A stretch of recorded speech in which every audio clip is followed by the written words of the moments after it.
ce journal, le bilan de l'année scolaire 2023-2024 dans la région de Kidal. Malgré une année académique perturbée, les examens de fin d'année se sont déroulés sans difficulté majeure, nous dira notre correspondant Moriba Keita. Préservation de la santé des consommateurs des produits laitiers. À Sikasso, des acteurs de la chaîne de valeur lait renforcent leur capacité sur les mesures de biosécurité en élevage. Il s'agit des techniques de prévention des risques d'introduction ou de propagation d'organismes infectieux au sein de leurs exploitations laitières. Mardi 2 juillet, Madame, Monsieur, bonjour et soyez les bienvenus dans ce 13h. Tout d'abord, un mot de justice. La première session spéciale de la Cour d'assises de Bamako a démarré hier pour 2 mois. Nous vous en parlions.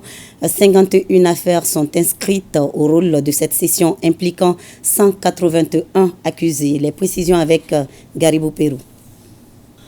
À la cour d'appel de Bamako, les proches des victimes et accusés attendent l'ouverture de la session spéciale. Dans une salle spécialement aménagée arrive le premier président de la cour d'appel de Bamako, accompagné par les magistrats.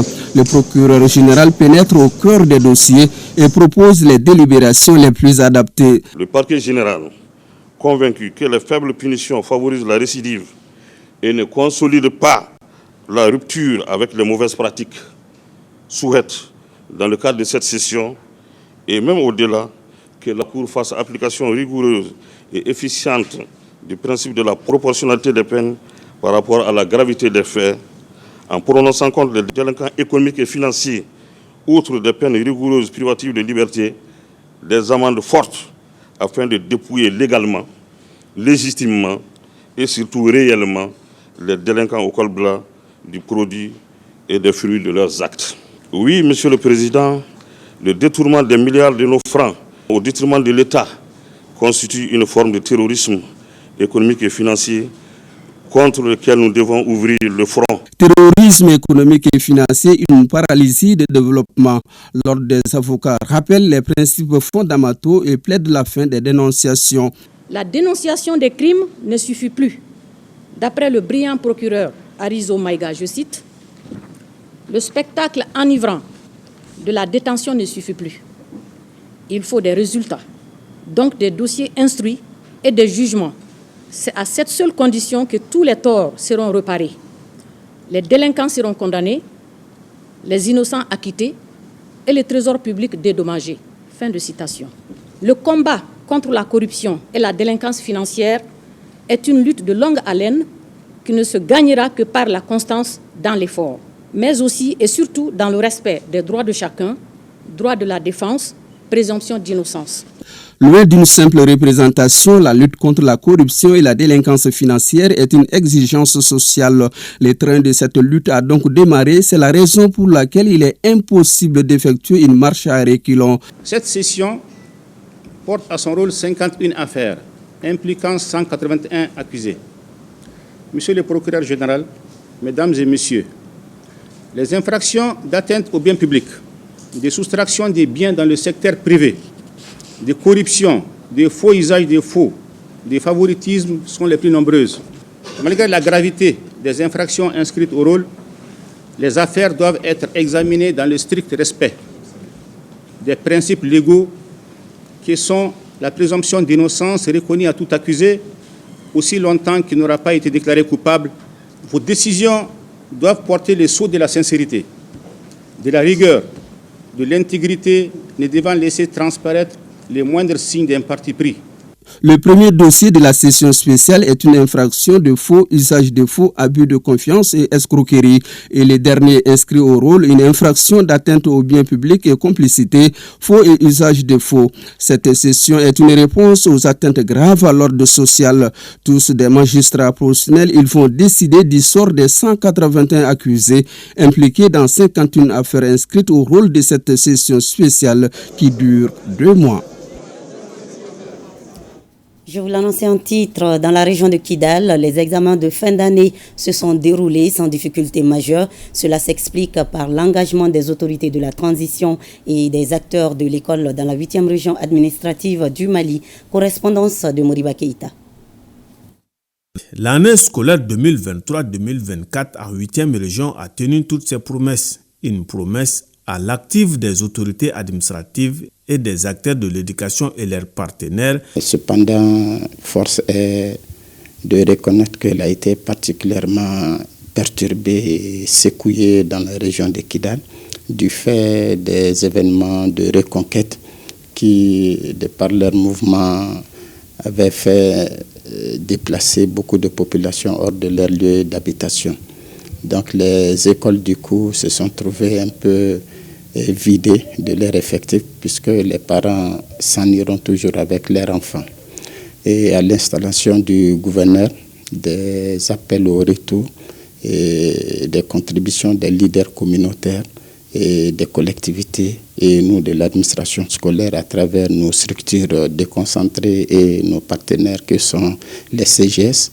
Ces appels ont pu faire venir beaucoup d'enfants et les écoles ont commencé réellement à fonctionner. On peut dire que ça va, à moitié, mais l'école a besoin de bons partenaires, l'école a besoin de bons enseignants, l'école a besoin d'être suivie. Grâce aux efforts conjugués de tous les acteurs de la région de Kidal, le retour des FAMA et de l'administration, les examens de fin d'année se sont bien déroulés pour la première fois sans ingérence des forces du mal. Le gouverneur, à son arrivée, l'éducation a été le premier secteur qu'il a visité et là, il avait pris l'engagement ce jour de faire en sorte que le personnel enseignant en abandon de poste puisse se regagner. Et depuis, des initiatives et des actes ont été posés. Nous devons saluer l'effort des enseignants volontaires qui, depuis 2016, continuent d'apporter à l'école, notamment à Kidal, leur concours. Et c'est bien sûr avec eux que nous avons pu terminer l'année scolaire. Les maires et toutes les autorités de la région sont bien satisfaites, n'est-ce pas, du déroulement de l'année scolaire cette année quand même à Kidal. Un déroulement qui s'est achevé avec la réalisation de tous les examens, depuis les DEF jusqu'au baccalauréat. Les enseignants, on en a besoin. Les équipements, il faut les renouveler. Il y a toutes les difficultés qui vont avec, n'est-ce pas, une situation de crise. Mais malgré tout ça, quand même, chacun a mis du sien. Les regards sont désormais déjà tournés vers l'année scolaire 2024-2025 dans la région de Kidal, dans un Mali apaisé. Oui, les cours des examens qui s'achèvent et bonjour les vacances. Mais avant de prendre le départ, les jeunes de Sikasso ont organisé la nuit des bacheliers avec les acteurs de la société civile et les leaders religieux du Kanadougou. Ils ont échangé au cours d'une conférence de presse sur l'utilisation des stupéfiants dans le milieu estudiantin, histoire de conscientiser la jeunesse pour une lutte efficace contre le phénomène. Un concert géant s'en est suivi pour finir en beauté. Compte rendu, Yoruba Diabaté, Daouda Konati. C'est une mobilisation populaire du Kanadougou contre le fléau dévastateur de la jeunesse qu'est l'utilisation des stupéfiants. Le phénomène prend de l'ampleur dans la société, surtout en milieu estudiantin, d'où l'alerte de l'artiste musicien Olivier Eddy. J'ai choisi ce thème-là parce que j'ai vu la jeunesse malienne, en un monde, la jeunesse d'aujourd'hui, partout dans le monde, on a constaté que on s'oublie. Il faut que quelqu'un fasse quelque chose parce que c'est vrai, il y a des organisations, il y a beaucoup de choses, mais on ne peut pas attendre ces organisations-là avant de pouvoir faire quelque chose. Chacun peut faire quelque chose. Les enfants appartiennent à nous tous. J'aime beaucoup les enfants. Et donc, nous savons que la lutte contre les stupéfiants est une très bonne chose car ça détruit la vie de nos enfants. Cette conférence a mobilisé la jeunesse, les religieux et la presse. Dans son exposé, le conférencier a expliqué les méfaits des stupéfiants sur l'organisme et l'autorité administrative d'inviter les parents à jouer leur rôle dans l'abandon de la pratique. Comme vous le savez tous, la consommation de stupéfiants est un fléau qui gangrène la jeunesse malienne de nos jours. Parmi ses conséquences néfastes qu'entraîne l'usage et l'abus de drogue chez les jeunes, on peut citer la dépendance, les surdoses, les accidents, les dommages physiques et psychologiques et parfois un décès prématuré.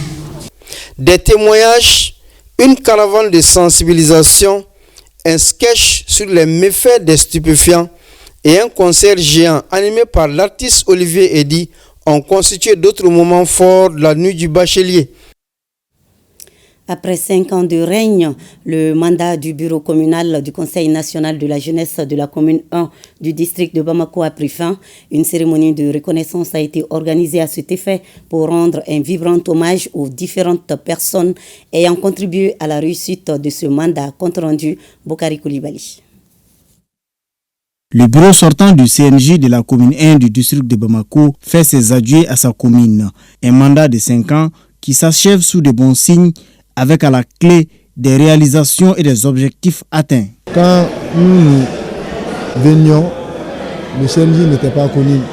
Donc le premier axe, c'était de rendre le CNJ notoire. Avant nous, il n'y avait pas de comité de quartier. Dans les 9 quartiers, nous avons mis des comités de quartier. Nous avons fait des activités d'assainissement. Nous avons formé beaucoup de jeunes dans plusieurs domaines. Nous avons donné aussi des bourses pour que la jeunesse puisse aller se former. Donc aujourd'hui aussi, nous avons participé à toutes les activités initiées par le maire. Le bilan est très positif. Cette cérémonie de reconnaissance a été mise à profit par le bureau sortant pour adresser un message aux différents prétendants. La mise en place des instances du CNJ Mali doit être une fête et non la guéguerre ou la guerre entre les jeunes. On doit faire en sorte de se rassembler, de mettre des bureaux solides, des bureaux qui sont capables d'accompagner les autorités communales, qui sont capables d'accompagner les autorités nationales. Le Conseil national de la jeunesse renouvellera ses instances dirigeantes ce 6 juillet 2024. Pour limiter les risques liés aux effets des changements climatiques, des animateurs à la base des projets partenaires du secrétariat de concertation des organisations non gouvernementales maliennes suivent une session de formation de 5 jours. Ils doivent maîtriser les techniques de reforestation et de gestion durable des terres et des eaux. La session est organisée par les responsables du projet Benkadi en partenariat avec le Centre de recherche agronomique en agriculture. Batraouri. Dans les pays du Sahel, l'écosystème est de nos jours marqué par les effets du changement climatique et le secteur de l'agriculture est le plus affecté. C'est pourquoi SECO-ONG, c'est-à-dire le secrétariat de concertation des organisations non gouvernementales maliennes à travers le programme Benkadi Projet, apporte sa contribution. Ainsi, une session de renforcement des capacités est organisée à l'intention des animateurs à la base des projets partenaires. Ils doivent s'approprier les techniques de reforestation et de gestion durable des terres et des eaux. Cette session de formation qui va durer 5 jours va porter sur 2 thématiques prioritaires de notre programme Benkadi SECO-ONG, à savoir la reforestation, mais aussi les techniques de gestion durable des terres et des eaux. Par rapport à la reforestation, nous avons les modules de reboisement, mais aussi de régénération naturelle assistée, la RNA, que nous allons développer auprès des populations. Par rapport à la GDT, c'est des techniques de conservation et de défense des eaux et des sols. Nous mettons en œuvre depuis 2021 un programme de renforcement des capacités des players dans le domaine des changements climatiques qu'on a appelé Benkadi, qui prévoit de capaciter les communautés à la base pour faire face aux aléas du climat, notamment pour mieux s'adapter aux changements climatiques. Et à travers ces sessions de formation, nous leur proposons des techniques, des technologies appropriées à leur activité agricole. La session qui s'étend sur 5 jours regroupe les responsables de 6 ONG partenaires implantés dans 24 communes du Mali. Dans le cadre de la célébration du 64e anniversaire de l'indépendance de la République démocratique du Congo, la communauté congolaise vivant au Mali a organisé un concert de levée de fonds, une collecte qui va servir à aider les déplacés de guerre du Congo RDC. Les détails avec Kassim Diallo. En marge de la célébration du 64e anniversaire de l'indépendance de la République démocratique du Congo, la communauté congolaise résidant au Mali a organisé une soirée de charité. Les fonds collectés au cours de cette soirée sont destinés aux enfants victimes de guerre dans la province de Goma. Et nous sommes en train de commémorer le 64e anniversaire de notre indépendance. Donc en vertu de cet anniversaire, maintenant nous sommes en train d'organiser un concert pour lever des fonds pour soutenir les déplacés de ce conflit qui est en train vraiment de ravager notre pays, à l'est de notre pays. Donc nous sommes en train de lever les fonds pour aider les déplacés, pour aider les enfants, pour aider les femmes qui sont vraiment en situation de détresse. Nous devons profiter de cet élan que nous avons lancé pour être soudés, pour être unis, afin d'être vraiment dans cette solidarité nationale, de soutenir d'abord nos autorités au pays et de soutenir toute action qui va amener vraiment à trouver un compromis pour ce conflit. Plus de 1000 enfants congolais sont en situation de détresse dans l'est de la République démocratique du Congo. Une préoccupation pour les Congolais vivant au Mali. Nous ne pouvons pas célébrer ce 64e anniversaire sans garder une pensée à l'endroit de nos compatriotes confrontés aux affres de la guerre dans notre pays. En mars de cette année déjà, les Congolais se trouvant au Mali ont organisé le partage de plats chauds à 1000 enfants dans des camps de déplacés près de la ville de Goma à l'est du pays.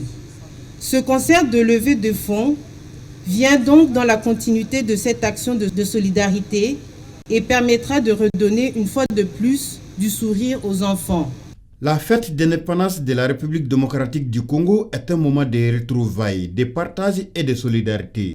Pour magnifier tout cela, les artistes congolais ont émerveillé l'assistance. Boire du lait est indispensable pour nos os en raison de sa contenance en calcium.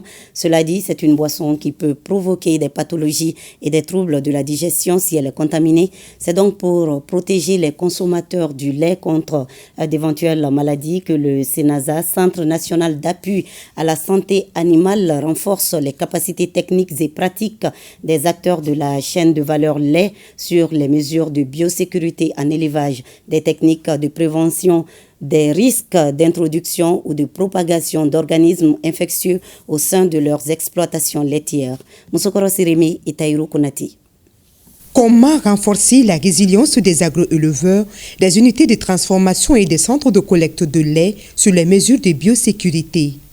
C'est la principale thématique au centre de cet atelier de formation axé sur l'entretien des fermes laitières, le transport et le stockage du lait, ainsi que son traitement après transformation. Avec les mesures de biosécurité, on va sans traiter, sans injecter, sans donner de comprimés, on va leur donner des orientations qui leur permettent d'éviter les maladies. Et si les maladies viennent aussi, comment se comporter pour éviter à ce que la maladie se propage dans leurs entreprises. Et comment bien conserver et comment transformer dans les bonnes conditions d'hygiène pour que l'éleveur ait sa part et le consommateur aussi ait sa part. C'est à travers le lait que les maladies zoonotiques, 75% des maladies zoonotiques viennent des animaux. Cette formation-là, elle est vraiment la bienvenue à Sikasso. Ça va nous permettre de lutter bien contre les maladies zoonotiques telles que la tuberculose bovine, la brucellose et autres. Région d'élevage par excellence, Sikasso abrite plus d'1,8 têtes de bovins et près d'1,5 million de petits ruminants, selon les données de la Direction régionale des productions et des industries animales. Ces acteurs doivent donc veiller à l'adoption des pratiques de gestion de la santé des consommateurs pour réduire les risques d'introduction et de propagation des maladies au sein de leurs exploitations. De nos jours, cette méthode de lutte pour le contrôle des agents pathogènes est un choix crédible et peu onéreux au regard de l'accès difficile aux soins vétérinaires et de la résistance des agents pathogènes aux antimicrobiens.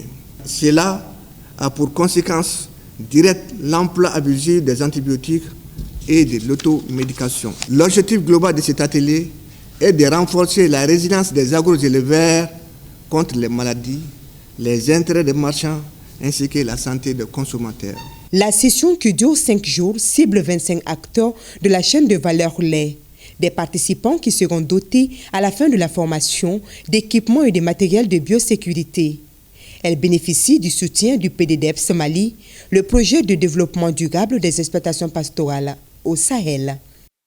Littérature pour finir, le mouvement Les Jeunes Esprits de la littérature malienne a 8 ans.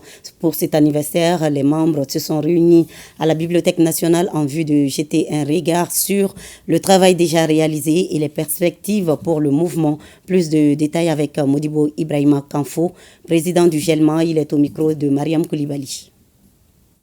Ça fait maintenant 8 ans que le mouvement existe. Chaque jour, ça s'agrandit. Alors nous avons jugé nécessaire de célébrer le 8e anniversaire ce matin. C'est dans ce contexte que nous sommes là à la Bibliothèque nationale aujourd'hui. Au départ, lorsqu'on créait le mouvement, personne n'avait encore publié un livre. Aujourd'hui, on a publié plus de 60 livres. Sans compter maintenant les jeunes que nous sommes en train de former. Par exemple, de l'année dernière à nos jours, nous avons animé des ateliers d'écriture dans 10 lycées de Bamako. Et nous avons formé 100 jeunes lycéens sur les techniques d'écriture. Et nous avons aidé 50 à se faire éditer. Ils sont désormais devenus des écrivains. Au-delà de cela, beaucoup de membres du GELMA ont déjà remporté des prix. Nous avons aussi organisé beaucoup de conférences sur plusieurs thèmes. Nous avons organisé des déclamations poétiques et nous avons fait aussi des voyages. En réalité, on veut multiplier nos voyages. Parce que jusque-là, la plupart de nos activités se passent à Bamako. Nous voulons aller aussi au-delà du Mali, à rencontrer les jeunes écrivains d'autres pays. Le Sénégal par exemple, la Côte d'Ivoire, la Guinée, etc. pour échanger et pour pouvoir apprendre davantage et pour pouvoir faire connaître nos talents. Et c'est la fin de cette édition. Merci à vous de l'avoir suivi. À 20h, vous avez rendez-vous avec Awa Makamara. Bel après-midi et à demain 13h, Inch'Allah.